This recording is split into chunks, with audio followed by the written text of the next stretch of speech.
In this video, I'd like to show you the difference between a successful note investing business and one that just stumbles or never quite develops to its full potential, and why.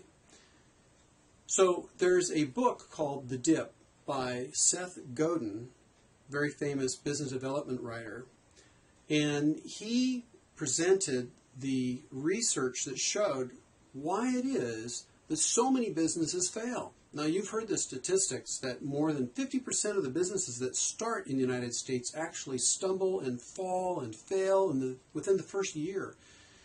Now, that statistic seems so stark, but there are reasons why that happens. And Seth, he shows that there's one overriding reason why this happens. And let me show you what he says. And I'm going to apply this really to the note investment business, and I think it's going to be really helpful to you. All right, so he shows that when a business first starts, there's an initial burst of success. Now, what business wouldn't try to continue unless they'd had an initial burst of success?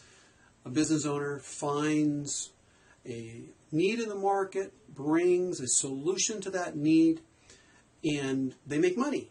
So the revenue just shoots up during this initial period. Now, this initial period could just be a matter of months, and yet the business is really not mature. They found something that works, which is great, so they're hooked. But the business really needs to go through more phases of maturity and maturing in order for that business to be a long-term, sustainable business. Seth calls this next period, after that initial burst of success, the dip. Now, this is when the revenue tends to go down, and probably at this point right here, a lot of businesses just bail out because they think that this revenue dip is actually going to be long-term or permanent. Well, what happens is that this dip continues for a while, and if a business can survive this, eventually it'll come back up. And what Seth says needs to be happening during this period that he calls the dip is the business needs to be developing two things. It needs to be developing partner relationships, and it needs to be developing procedures. Now, partner relationships are relationships that are strategic, ones with vendors, could even be with employees. It's where the company is building a loyal base of both people inside the company and relationships with those outside the company. These partner relationships are absolutely critical because what you're doing is you're recruiting a team. And this could be vendors, like I said, people that want to sell and that you have a trusted relationship with, and you want to buy from them. It could also be friendly competitors in the business, building relationships with them, as well as advisory boards and that kind of thing. But these partner relationships are very, very important in order for this business to really find like lifelines to people inside and outside the business that are going to support it through this dip period, and then still be there for them when they develop their business even further down the line. The second thing that the business really needs to do during this dip period is to develop its procedures. We've all seen businesses that seem to be successful until you dig a little deeper, and then you find out they don't really have any established procedures. So as a result, when the business gets busy, they can't keep up. Well, that's just lost revenue. And so they need to build out their procedures, and this needs to be written down. They need to actually have manuals that say what roles or responsibilities given employees have, what functions each of them have. You know, it's the difference between an entrepreneur wearing multiple hats and finding people that fill those different positions and letting them wear the hats and developing their ability to follow the procedures that he or she has developed for them. A solo operator tries to wear all these hats, right? But that kind of a business is limited in its ability to grow.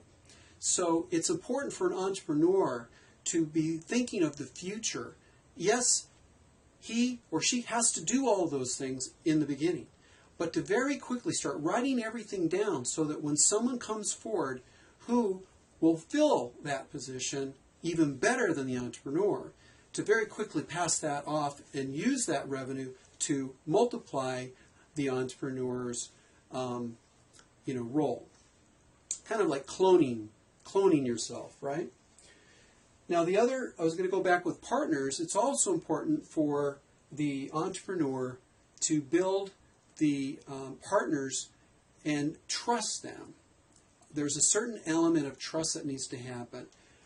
I've known entrepreneurs that were solo operators who really couldn't trust other people to do what he did. And as a result, he wasn't able to grow. In fact, everyone around him knew that his business wasn't growing because he wasn't willing to trust someone to do what he did and, break off part of what he did and give it to this person after being trained. No, he didn't even really look for anyone, it seemed like. And he just kind of stumbled along for about 2 years, it seemed like. Finally, he started to trust some people and, actually started to do some hiring. And then his business absolutely exploded. I mean, the revenue went 4 or 5 times what it was originally because he trusted someone else to take part of the weight off of him, and he built a partner out of an employee. Now that's a really, really important step of growth. Now that is what, as Seth teaches, that is what takes a person, a business, from the dip to a raging success stage. Now think about this. If someone, as an entrepreneur, didn't develop strategic partners and procedures during this dip period, what would happen if suddenly there was a swell of activity, a swell of business that came his way? Would he be able to keep up?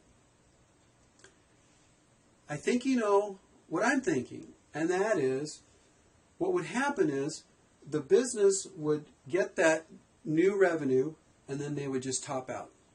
That would be it. There would be a ceiling right here, and they might even start to go back down because the customers didn't get very good service.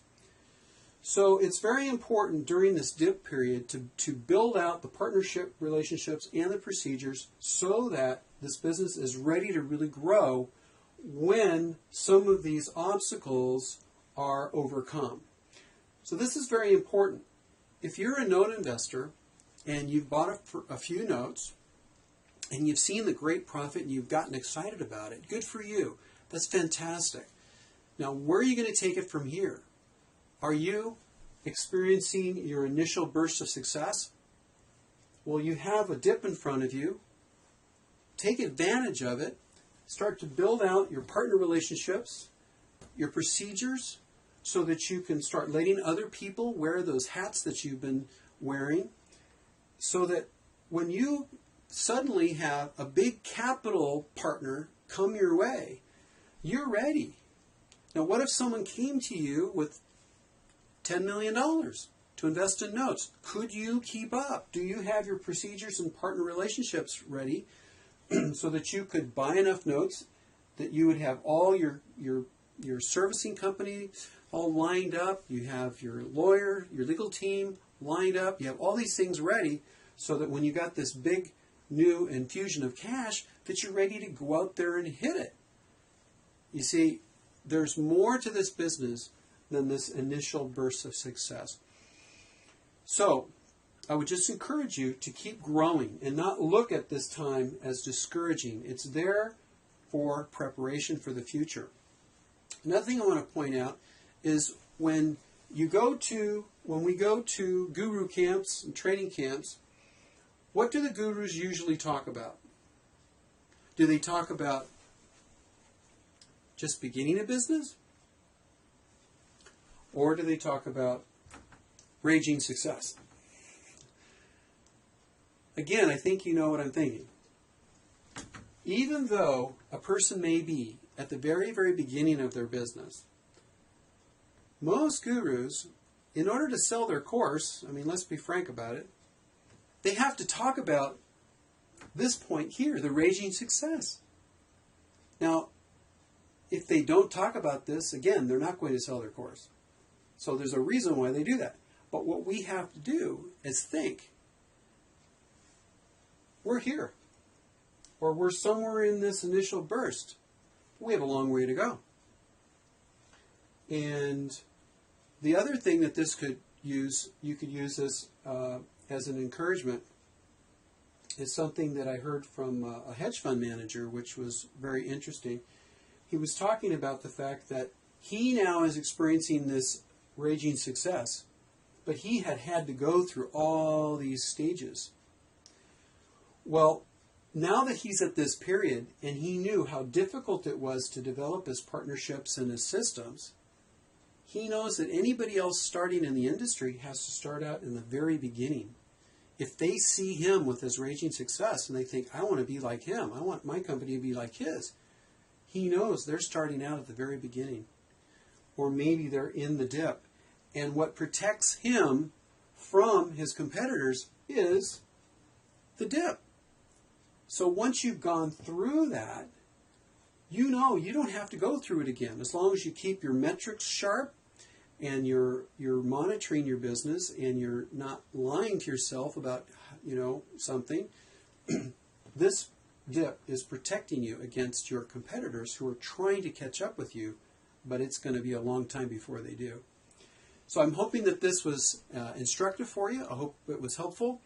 And I hope also that it's a little bit of a reality check. If you're still in kind of these initial stages, good for you that you've dove in and you're having initial success. Just keep in mind you've got some partnership relationships and some procedures to develop.